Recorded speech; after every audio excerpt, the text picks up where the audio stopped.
Wintertime in the city was when Draya's loft looked most beautiful, especially after sunset when a blanket of white covered New York. Light fixtures dangling from the ceiling throughout her home emulated countless fireflies dancing in the dark. She felt like a fairy walking beneath the man-made stars, sprinkling their peace upon her and enhancing the beauty of the flowers that sat on her end tables. Her home was her sanctuary, where she only turned on her main source of electricity while cooking or showering.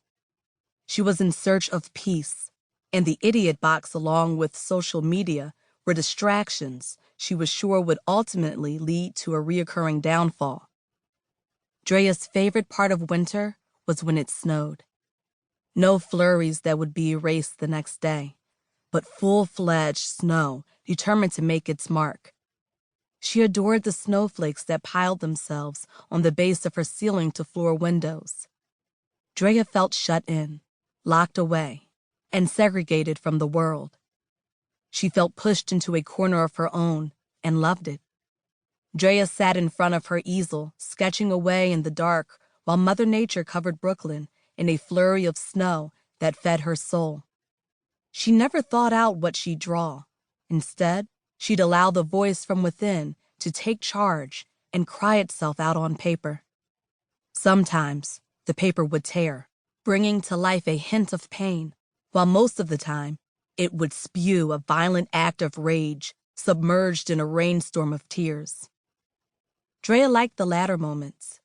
She liked when the emotions she shoved down into the pit of her belly came gushing out, surprising her like vomit staining a new toilet.